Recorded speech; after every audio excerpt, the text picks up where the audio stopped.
बरसात की एक ठंडी रात थी जब पहली बार उस गली का नाम फिर से पूरे गांव में फैलने लगा। कहते हैं जो भी रात के बाद उस गली में गया वो कभी वापस नहीं आया।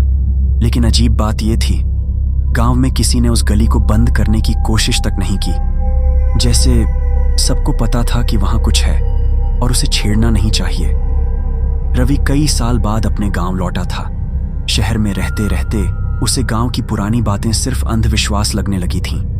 लेकिन स्टेशन से घर लौटते समय उसने देखा पूरे गांव में अजीब सन्नाटा था। हर घर का दरवाजा जल्दी बंद हो चुका था, सड़कें खाली थीं और दूर कहीं कुत्ते लगातार भौंक रहे थे। घर पहुंचते ही उसकी दादी ने सबसे पहला सवाल पूछा, तू उस गली के पास तो नहीं गया था? रवि हंस पड़ा, लेकिन दादी के चेहरे पर डर था, ऐसा डर जो अभिनय नहीं हो सकता। उन्होंने धीरे से कहा, रात होते ही खिड़की बंद रखना और अगर बाहर से कोई आवाज दे तो जवाब मत देना। उस रात बारिश शुरू हो गई, बिजली बार बार चमक रही थी। रवि अपने कमरे की खिड़की से बाहर देख रहा था। तभी उसे दूर एक पतली सी गली दिखाई दी, वही गली जिसके सामने टूटा हुआ पीपल का पेड़ था। बारिश के बावजूद वहां अजीब धुंध फैली हुई थी। फिर उसने पहली बार वो आवाज सुनी, धीमी, घिसटती हुई, जैसे कोई गीले पैरों से मिट्टी पर चल रहा हो। रवि ने खिड़की बंद करनी चाही, लेकिन तभी उसे लगा गली के अंदर कोई खड़ा है। बिजली चमकी और सिर्फ एक सेकंड के लिए उसने देखा सफेद कपड़ों में कोई लंबा सा आदमी जिसकी गर्दन अस्वाभाविक रूप से टेढ़ी थी। अगले ही पल अंधेरा।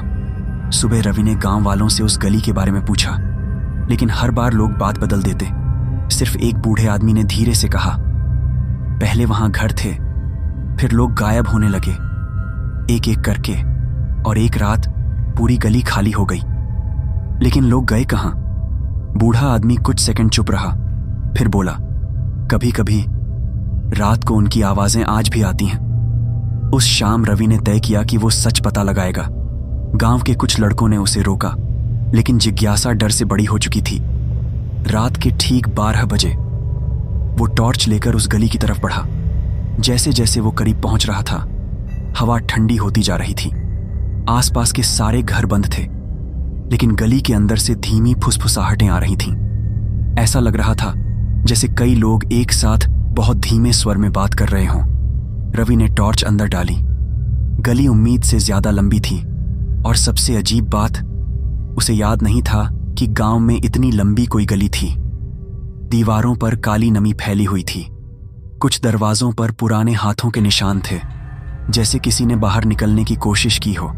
हवा में सड़ी हुई मिट्टी और गीले कपड़ों जैसी बदबू थी। फिर अचानक उसकी टॉर्च बंद हो गई। चारों तरफ घुप अंधेरा छा गया, और उसी अंधेरे में किसी ने बहुत धीरे से उसका नाम लिया, रवि। उसकी सांस रुक गई। आवाज बिल्कुल उसके पीछे से आई थी। वो पलटा, लेकिन वहां कोई नहीं था। फिर दूसरी तरफ से वही आवाज आई, इस बार थोड़ा करीब। रवि अब उसे साफ सुनाई दे रहा था कि वो आवाज इंसानी नहीं थी। उसमें कुछ टूट चुका था, जैसे कई आवाजें एक साथ बोल रही हों। रवि तेजी से बाहर निकलने लगा, लेकिन तभी उसे महसूस हुआ कि गली खत्म ही नहीं हो रही। वो भागने लगा। दीवारें लंबी होती जा रही थीं, फुसफुसाहटें तेज हो रही थीं, और अचानक उसके सामने वही लंबा आदमी खड़ा था। चेहरा पूरी तरह अंधेरे में छिपा हुआ, हाथ अस्वाभाविक रूप से लंबे, और गर्दन धीरे धीरे एक तरफ झुकती हुई। उसकी आंखें दिखाई नहीं दे रही थीं, सिर्फ गहरे काले गड्ढे। रवि पीछे हटने लगा, लेकिन तभी उसने देखा उस आदमी के पीछे और लोग खड़े थे, धुंध में आधे छिपे हुए। कुछ बूढ़े, कुछ बच्चे, कुछ औरतें, और सभी की गर्दनें उसी तरह टेढ़ी थीं। फिर उन सब ने एक साथ मुस्कुराना शुरू किया। रवि चीखते हुए भागा। अचानक उसकी टॉर्च फिर जल उठी, और अगले ही पल वो खुद को गली के बाहर पड़ा हुआ मिला। सुबह हो चुकी थी। गांव वाले उसके आसपास खड़े थे, लेकिन कुछ अजीब था। सब लोग उसे घूर रहे थे, डर के साथ। दादी धीरे धीरे उसके पास आईं और कांपती आवाज में बोली, तेरी गर्दन को क्या हुआ? रवि ने कांपते हुए पास के शीशे में देखा। उसकी गर्दन हल्की सी एक तरफ टेढ़ी हो चुकी थी। उस रात के बाद रवि कभी पहले जैसा नहीं रहा। वो कम बोलने लगा। कई बार देर रात उसे अकेले उसी गली की तरफ जाते देखा गया और हर बार वो वापस तो आता था, लेकिन उसके कपड़ों से गीली मिट्टी और सड़ांत की वही बदबू आती थी। कुछ महीनों बाद गांव में फिर लोग गायब होने लगे और अब रात को उस गली से कई आवाजें आती हैं।